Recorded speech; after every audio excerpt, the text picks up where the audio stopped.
তোমায় জানাই যে এই যে আমায় বক্তৃতা পেশ করতে বলেছ, এটা অসংখ্য ধন্যবাদ। কেন, আজকে যে বাজেট বিজেপি সেন্ট্রাল গভর্নমেন্ট হয়ে বার করেছিল, কে সরকার, আমাদের রাজ্য সরকার বাজেটের আগে, সেটা একটা ভাঁওতা ছিল, দিশাহীন ছিল, এবং কোনোভাবে কোনো সংস্কার বা ডেভেলপমেন্ট বা এডুকেশন, মেডিকেল, ইনফ্রাস্ট্রাকচার কোনো পলিসি গভর্নমেন্টের ছিল না। কৃষক ভাইদের জন্য কোনো তার যে বাজেট আরও সেভাবে যে টাকা দরকার তাদের বাজেটে রাখা, সেটাও ছিল না। এবং ডিফেন্সেরও সেইভাবে বাজেটের কিন্তু আমরা দেখতে পাইনি। কিন্তু যখন রাজ্য সরকার বাজেট পেশ করলেন মাননীয় মুখ্যমন্ত্রী, তখন কিন্তু উনি কৃষক থেকে যুবতী যুবক থেকে ছাত্রছাত্রী সবাই জন্য একটা দৃষ্টান্তমূলক বাজেট পেশ করলেন, যেটা আমরা খুব গর্বিত বোধ করি।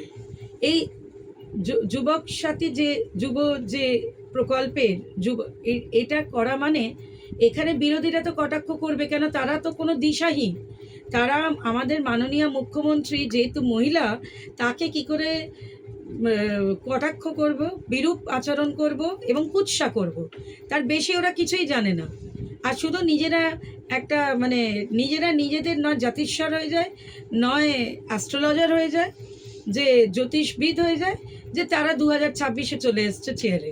কিন্তু এখানে বুঝতে হবে, আমাদের মাননীয় মুখ্যমন্ত্রী যে বহু প্রকল্প যেগুলো জনকল্যাণ সেই প্রকল্পের মাধ্যমে তিনি তুলে ধরেছেন এই যে আমাদের যে যুবক যুবতীর জন্য যে প্রকল্প, যে ভাতা ঠিক নয়, এটা একটা জেনারেটেড এবং মোটিভেশন করছেন কি না, ছাত্রছাত্রী তারা একটা প্রবেশিকা পরীক্ষায় বসবেন, তার ফর্ম ফিল আপ করবে, বাবা মার থেকে হাতে টাকা না নিয়ে সেই টাকাটা কি মোবাইল রিচার্জ করবে, সে কোনো পড়াশোনা করছে, ধরুন কোনোভাবে প্রবেশিকার পড়াশোনা অনেক সময় অনলাইনসে হয়, টিউশন হয়, সেটার জন্য কেউ বাইক চালিয়ে এদিক ওদিক খাবার পৌঁছচ্ছে, তার জন্য 1500 টাকা অনেক বেশি তার বাইকের।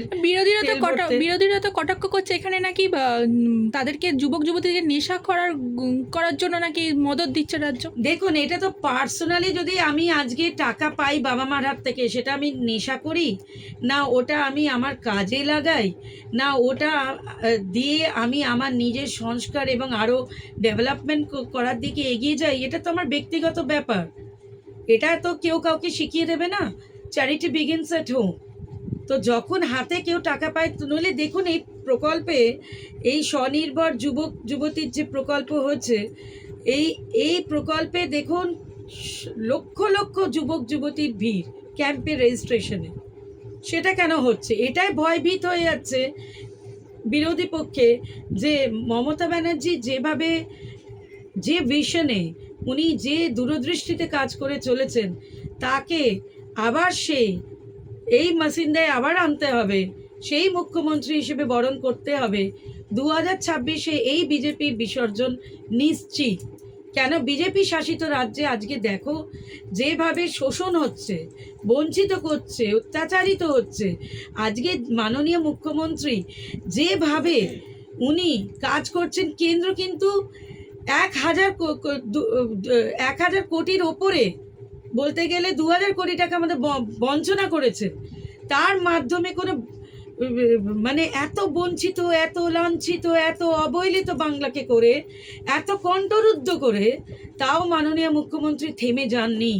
সেই উন্নয়নকে প্রগতিশীল করেছে, তাতে যুবক যুবতীকে স্বনির্ভর করেছে। এবং যুবক যুবতী আজকে যে কোনো বাড়ির, এটা কি হ্যাভ নটস অ্যান্ড হ্যাভসদের নয়, হ্যাভ নট, যারা একেবারে গরিব মানুষ, প্রান্তিক মানুষ, মধ্যবিত্ত গেরস্থ, তাদেরকে সেই জেনারেটেড করছেন, মোটিভেটেড করছেন, যে 21 থেকে 40 বছর অবধি তোমরা যতক্ষণ না চাকরি পাচ্ছ, এবং তোমাদের social media, printing media, electronic medias বারবার ছুটে চলে গেছে সেই যুবক যুবতীর কাছে যে এমএ পাস করেছে কিংবা বিএ পাস করছে কি বিএসসি করছে কি পিএইচডি করছে, তারাও নিচ্ছে কেন? কোনো প্রবেশিকা বসার জন্য এই বারবার টাকা ফর্ম ফিল আপে চলে যায় বাড়তি, সেইগুলোর জন্য ইউটিলাইজেশনটা সেইভাবে করতে হবে।